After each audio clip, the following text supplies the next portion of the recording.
I found my daughter in the woods, barely alive. She whispered. It was my mother-in-law. She said my blood was dirty. I took her home and texted my brother. It's our turn. Time for what Grandpa taught us. Let me back up. I'm Harry Rodriguez, 58 years old, retired mechanic and Vietnam vet. Been fixing engines and raising my daughter Ashley alone since my wife Maria passed 5 years ago from cancer. Ashley's 32 now, married into money, lives in one of those big houses across town with her husband Tyler Mitchell and his family. The call came at 11:30 p.m. on a cold October night. I was under the hood of my old Ford pickup, replacing a worn alternator belt.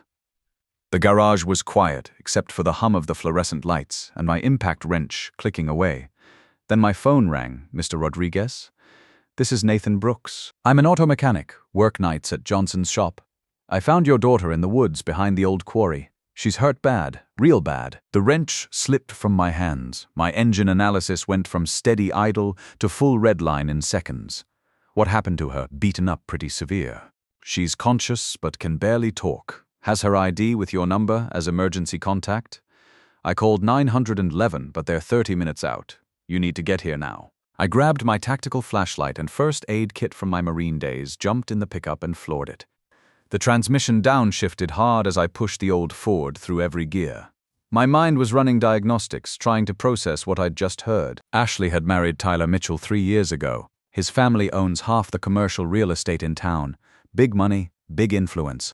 His mother, Stephanie Mitchell, runs some charity foundation called Future Dreams and acts like she owns the whole county. Never liked me much. Called our family those people behind our back. During family dinners, she'd make comments about maintaining standards and preserving heritage while looking right at me and Ashley. The drive to the quarry felt like it took forever. Every stoplight was a malfunction in the system.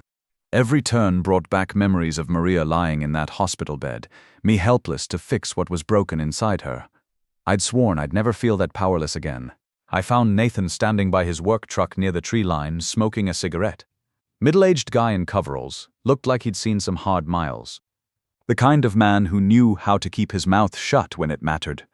Where is she? I asked, cutting the engine about 100 yards in. I left my jacket over her, didn't want to move her in case of internal damage. I followed him through the trees, my flashlight beam cutting through the darkness. What I found made my cooling system run cold. Ashley was curled up on the ground, her expensive coat torn and muddy. Her face was swollen, one eye completely shut. Blood matted her blonde hair. Her right arm hung at an unnatural angle. For a moment, I was back in Da Nang, looking at wounded Marines, running triage in my head. Ashley, honey, Dad's here. I knelt beside her, checking her pulse like they taught us in combat medic training. Steady but weak. Possible concussion, definitely a broken wrist. Multiple contusions. No signs of internal bleeding, but I needed better lighting to be sure. She opened her good eye, tried to focus on my face. When she spoke, her voice was barely a whisper. Dad, Stephanie did this. Your mother-in-law? She nodded, wincing. Found documents in Tyler's safe. She's been stealing from the charity foundation, millions. When I asked her about it, she said we needed to drive out of town to talk privately. My internal pressure gauge spiked into the red zone. She brought you here? Got out of the car, said she wanted to show me some property. Then she hit me with something heavy from her trunk.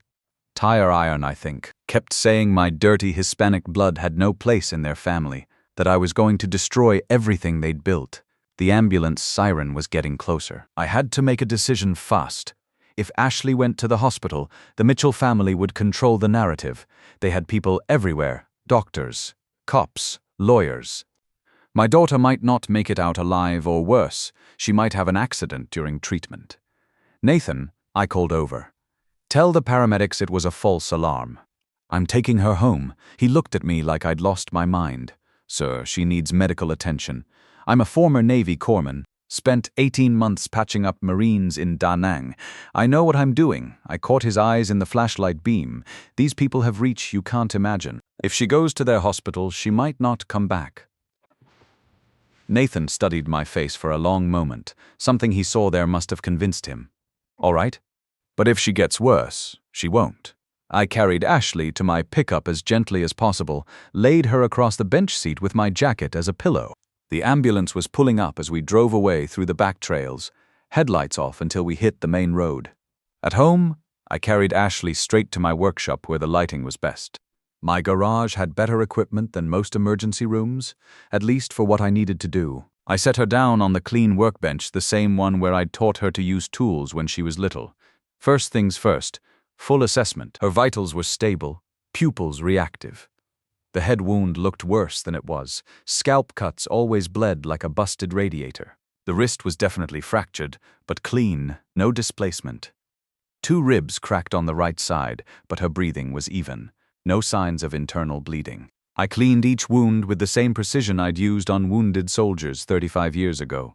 Antiseptic, butterfly closures, proper bandaging. Set her wrist with a splint using fiberglass casting tape I kept for emergency repairs. Ashley drifted in and out, the pain medication doing its job.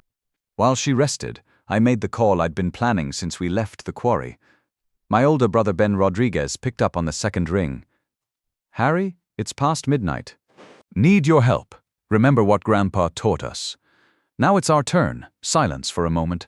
Ben knew that code. Our grandfather had been a master sergeant in Korea, came back with stories about dealing with enemies who had money, connections, power. Not everyone fights fair, he used to tell us. But everyone has weak points if you know how to find them. "I'll be there by dawn," Ben said. "Don't call anyone else." Ben showed up at 5 a.m. with a duffel bag and a thermos of coffee. At 60, he still moved like the Army Ranger he'd been before going into private security. Gray hair buzzed short eyes that missed nothing. "Show me everything," he said, setting up a small surveillance camera by my front window. I walked him through it, step by step. Ashley's discovery of the financial documents, Stephanie's attack, the decision to bring her home instead of the hospital. Ben listened without interruption, occasionally nodding. "Smart move, avoiding the hospital," he said when I finished. "Mitchell family owns half the board. You'd have been signing her death warrant while Ben worked on securing the property." I checked on Ashley. She was awake, sitting up carefully, color returning to her face. "Dad, I need to show you something," she pointed to her purse. "The documents I found." I took pictures before Stephanie caught me. I handed her the phone. Ashley scrolled through dozens of photos, bank statements, payment authorizations, corporate filings. Even with my limited financial knowledge, the pattern was clear. "Future Dreams Foundation," Ashley explained, her voice getting stronger. "They raise money for children's cancer research, build playgrounds, fund after-school programs. Real charity work. But look at these payments." She showed me invoice after invoice for consulting services, legal fees, administrative costs. Companies with names like Strategic Solutions LLC, Executive Advisory Group, Premium Management Services. Each payment between $50,000 and $200,000. I looked up these companies, Ashley continued. They exist on paper only. Registered addresses are empty offices, fake phone numbers. The money just disappears into offshore accounts. How much total over the past 4 years? About $2.3 million. All of it supposed to be going to help sick kids. My hands tightened on the phone, stealing from children with cancer. There wasn't a punishment harsh enough for that kind of evil. Ben came back inside, finished with his security setup. "Property's clean, but we need to assume they know you have her. How much evidence we talking about?" Ashley showed him the photos. Ben's expression darkened as he scrolled through the financial records. "This is federal crime territory," he said. "Mail fraud, wire fraud, probably RICO if we can prove conspiracy. But we need more than photos from someone's personal phone." "What kind of more?" Ben pulled out a secure laptop, independent verification, bank records from sources they can't control, corporate registration documents. "And most importantly, we need them on record admitting what they did." Over the next 3 days, Ben's network went to work. Former military buddies who'd gone into banking, federal law enforcement, corporate security. The kind of men who owed each other favors and never asked too many questions about how information was obtained. The picture that emerged was worse than we'd imagined. Stephanie Mitchell hadn't just been skimming from one charity. She sat on the boards of 5 different foundations, all running similar schemes. The total theft was closer to $8 million over 6 years, but the financial crimes were only part of it. "Your daughter wasn't the first victim," Ben told me on day 4, spreading out a thick file on my kitchen table. 2 years ago, a journalist named Patricia Wells started investigating Future Dreams. Car accident put her in a wheelchair permanently. Last year, an IRS auditor named Michael Torres asked too many questions about their tax filings. Heart attack at 34, no previous medical issues. Ashley's face went pale. "They killed people. Can't prove it," Ben said. "But the timing's suspicious. And get this, Both accidents happened after they'd requested specific financial documents. That evening, while Ashley slept, Ben and I sat in my garage, planning. The old Buick I was rebuilding sat between us, engine parts spread across the workbench like pieces of a puzzle. We could go to the FBI, I said. Federal crimes, clear evidence. With what? Photos from your daughter's phone and some circumstantial connections. These people own judges, prosecutors, police chiefs. By the time the investigation gets started, evidence disappears and witnesses develop memory problems. Then what? Ben leaned back in his chair. We do what Grandpa taught us. Find their weak point and apply pressure until something breaks, meaning Maxwell Mitchell. Stephanie's husband. He built that business empire over 40 years, clean reputation, old-school ethics. If he finds out his wife is not only stealing from children, but also cheating on him and murdering people to cover it up, he'll cut her loose to save the business. Cheating? Ben smiled grimly and pulled out another folder. Ryan Cooper, 35, restaurant manager at the Riverside Inn. Stephanie's been financing his apartment, his car, his wardrobe, couple times a week for the past 2 years. I looked at the surveillance photos, Stephanie and a man young enough to be her son, holding hands in restaurant parking lots, entering hotel rooms together. Maxwell doesn't know. Lives separately, travels constantly for business, hasn't paid attention to his wife in years, but he'll pay attention to this. The plan was elegant in its simplicity. Present Maxwell with evidence he couldn't ignore. Give him a choice between justice and scandal, then let family loyalty battle against business survival. When do we move? Tomorrow, Ben said. But first we need one more piece. Stephanie needs to confess on tape. How do we get her to do that? Simple. We make her think she's won. The next morning, Ben called Stephanie from a burner phone, disguised his voice as one of her charity board members. Told her there might be problems with the foundation's audit, that someone had been asking questions. Said she should meet with Ashley's family privately, maybe work out some kind of arrangement before things got complicated. Stephanie took the bait. Agreed to meet at Murphy's Diner downtown at 2 p.m., thinking she was dealing with simple working-class folks who could be bought or intimidated. I sat in the kitchen booth across from her, wearing a wire Ben had gotten from his security contacts. Stephanie looked like she owned the place, expensive suit, perfect makeup, that arrogant smile rich people wear when they think they're slumming. Mr. Rodriguez, she said, sliding into the booth. I understand your daughter had some kind of accident. How unfortunate. Wasn't an accident. Her smile never wavered. Oh, what makes you think that? Because you beat her unconscious and left her to die in the woods. That's quite an accusation. Do you have any proof? This was the moment. Ben was listening from the van outside, recording everything through the wire. I needed her confident, careless, admitting to crimes she thought nobody could prove. My daughter found your financial records, the shell companies, the offshore accounts. She knows you've been stealing from sick children. Stephanie's composure cracked slightly. Your daughter is obviously confused. The foundation operates completely within legal parameters. Strategic Solutions LLC, Executive Advisory Group, Premium Management Services. I recited the company names from memory. Want to explain what services they provided for $2.3 million? Now I had her attention. She leaned forward, voice dropping to a whisper. Listen carefully, Mr. Rodriguez. Your daughter made a very serious mistake when she started looking through private documents. People who make mistakes like that sometimes have accidents. Car crashes, heart attacks, falls down stairs. Do you understand what I'm telling you? Sounds like you're threatening my family. I'm explaining reality. Your daughter's Hispanic blood might be acceptable for manual labor, but it has no place in our social circle. She married above her station, and now she needs to learn her place. The racial slurs hit like a punch to the gut, but I kept my expression neutral. Let her keep talking. What happened in the woods was just a warning. Stephanie continued. Next time there won't be some random mechanic to find her. Accidents happen to whole families, Mr. Rodriguez. Houses catch fire. Gas leaks cause explosions, people disappear. And if I go to the police, she laughed, with what? Your word against mine? I sit on the hospital board, the police foundation, the mayor's advisory committee. Chief Patterson is a personal friend. Judge Williams owes his election to my campaign contributions. You really think anyone will believe a retired mechanic over me? What about the financial evidence? What evidence? Computer files get corrupted. Documents disappear.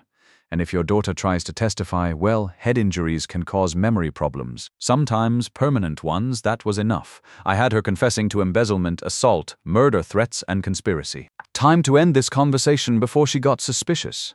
I need to think about this, I said, standing up. Don't think too long. My patience has limits. 2 hours later, Ben and I sat in lawyer James Morrison's office downtown. Morrison was an ex-military attorney who specialized in federal crimes, someone Ben trusted completely. We laid out everything: the financial evidence, the surveillance photos of Stephanie's affair, and the recorded confession. Morrison listened without interruption, occasionally taking notes. When we finished, he leaned back in his chair. This is enough for federal charges. Mail fraud, wire fraud, conspiracy, assault. But you're right about their local connections. We need to bypass the county completely. Go straight to the FBI field office in the state capital. What about Maxwell? I asked. Ben thinks he's our best leverage. Morrison nodded. Smart strategy. Present him with a choice: cooperate with the investigation or watch his business empire collapse in the scandal. Men like Maxwell understand cost-benefit analysis. We arranged the meeting for the following Monday. Morrison's conference room, neutral territory with legal protection. Maxwell agreed to come after his lawyer reviewed our initial evidence package. Maxwell Mitchell arrived precisely on time, accompanied by his personal attorney and a corporate security specialist. At 65, he still carried himself like the Marine officer he'd been before building his real estate empire. Gray hair, steady eyes, the kind of man who'd earned respect through decades of straight dealing. Morrison presented the evidence methodically. Financial records showing the embezzled funds, surveillance photos of Stephanie's affair, bank statements proving she'd been funding her lover's lifestyle with charity money, and finally the recorded confession. Maxwell's face remained stone throughout the presentation, but I watched his hands clench tighter with each revelation. When the recording ended, silence filled the room for a full minute. "How long has this been going on?" he asked quietly. "The embezzlement started 6 years ago," Morrison replied. "The affair about 2 years. The threats and violence probably longer, but this is the first documented case." Maxwell turned to his lawyer. "What's our exposure?" "Federal investigation is certain. Media attention guaranteed. Civil lawsuits from charity donors. Potential criminal charges for anyone who knew and didn't report." "I didn't know. I believe you," Morrison said, "which is why you have options. Cooperate fully with the federal investigation, help recover the stolen funds, testify against your wife. In exchange, immunity from prosecution and protection for your business interests." Maxwell looked across the table at me. "What do you want for your daughter?" "Justice. Full medical expenses for her recovery. And a guarantee that your family never contacts mine again." "What about financial compensation?" "We're not looking to get rich off this. We just want Ashley and the baby safe." Maxwell's eyebrows rose. "Baby, Ashley's 12 weeks pregnant. Your wife knew that when she attacked her." For the first time, emotion cracked Maxwell's composure. His face flushed red, jaw muscles working. "She attacked a pregnant woman, her own daughter-in-law, with a tire iron, left her bleeding in the woods to die from exposure." Maxwell stood abruptly, walked to the window overlooking downtown. When he turned back, his decision was made. "I'll cooperate fully. Stephanie can face the consequences of her choices, but I want something in return." "What's that?" Morrison asked. "When the baby is born, I want to be part of its life. Not Tyler, he's weak, worthless. But I want to be a grandfather." Ashley looked at me from across Morrison's conference table. The bruises had faded to yellow-green, but the determination in her eyes burned brighter than ever. "I'm okay with that," she said. "Maxwell can be part of the baby's life. He's not responsible for what his wife did." The federal investigation moved fast once Maxwell started cooperating. FBI agents raided Stephanie's office, seizing computers and financial records. They froze the offshore accounts Ben's contacts had identified. Within 72 hours, they'd recovered $1.8 million of the stolen funds. Stephanie tried to run. Airport security caught her at the private jet terminal with $500,000 in cash and a fake passport. Apparently, she'd been planning her escape for months, keeping a go-bag ready in case her scheme unraveled. Tyler surprised everyone by filing for divorce before his mother was even arraigned. Turns out, he'd suspected something was wrong for years but lacked the backbone to investigate. When the evidence came out, he chose self-preservation over family loyalty.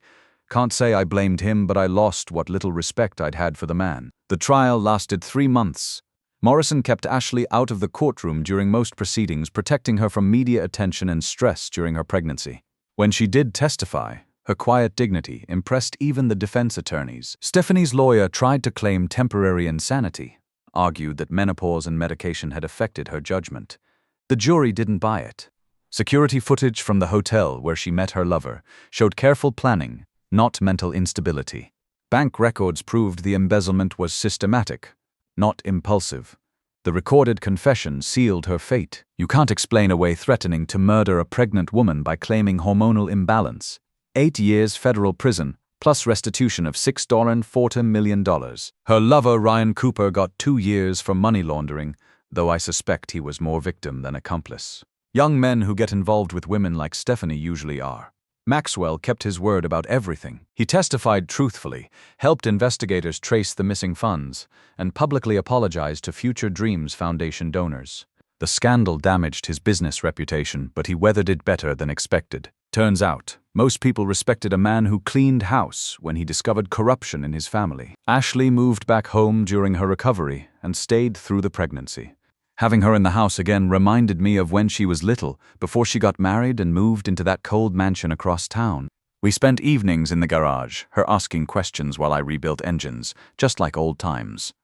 Madison was born on a sunny June morning, 8 pounds and 3 ounces of pure Rodriguez determination. Dark hair, serious eyes, 10 perfect fingers that immediately reached for everything within grab range. The nurses said they'd never seen a newborn so alert and curious about her surroundings. Maxwell was there when she was born, standing in the hallway with flowers and tears in his eyes. Whatever else you could say about the man, he genuinely wanted to be a good grandfather. Ashley let him hold Madison in the waiting room, and I watched this powerful businessman melt into putty over a 6-pound baby. Tyler signed away his parental rights without contest. Better that way. Madison deserved male role models who wouldn't fold under pressure. Ashley bought a small house on the east side of town with money from the civil settlement. Nothing fancy, but it had a big backyard for Madison to play in and a detached garage where I could teach her about tools when she got older. Sometimes the best things come in practical packages. I still work on cars, but now it's by choice instead of necessity. Ben comes by most weekends to check on his niece and help with projects around Ashley's place. 3 generations of Rodriguez men protecting their family, passing down the skills Grandpa taught us. The other day, Ashley brought Madison to my garage while I was rebuilding a transmission. The baby sat in her carrier, watching me work, listening to the sounds of ratchets and air compressors. At 8 months old, she already recognized different engine notes, turning her head when I started the rebuilt motor. She likes it here, Ashley said, adjusting Madison's blanket. Rodriguez blood, I replied, torquing down the last bolt. Good for fixing things that are broken. Ashley smiled. Yeah, turns out our dirty blood was exactly what this family needed. Maxwell visits once a month, always calls ahead, never overstays his welcome. He set up a college fund for Madison and talks about teaching her business skills when she's older. Says the construction company needs someone with both Rodriguez determination and Mitchell resources to take it forward. Maybe. But first, she'll learn to work with her hands, think strategically, and protect the people she loves. Those lessons don't come from trust funds or private schools. They come from family who've survived by being smarter than their enemies and stronger than their circumstances. Stephanie gets out in 6 years if she makes parole. By then, Madison will be old enough to understand why certain people aren't welcome in our lives. She'll know her mother and grandfather fought for justice, not revenge. She'll understand the difference between getting mad and getting even. Last week, Ashley started her own consulting business, helping working-class families navigate loan applications and financial planning. Says too many good people get taken advantage of by systems designed to benefit the wealthy. She's using her experience with the Mitchell family connections to level the playing field for folks who need advocates. Ben's thinking about moving closer to town when he retires next year. Says he wants to be around when Madison starts school. Teach her some of the tactical thinking that kept us alive through this whole situation. The lessons stick in families like ours. We remember who stood with us and who stood against us. We pass down wisdom earned through hard experience. And we never ever back down from a fight that matters. You know what I've learned through all this? When people try to tear you down because of where you come from or what you look like, they're really just showing you their own weakness. Strong people don't need to diminish others to feel powerful. Strong people build things that last. Madison will grow up knowing that Rodriguez's blood isn't dirty, it's gold. The kind that builds communities, fixes problems, and stands up for justice when justice needs defending. The kind that turns challenges into opportunities and enemies into cautionary tales. And that blood just got passed down to another generation who'll know exactly what to do with it.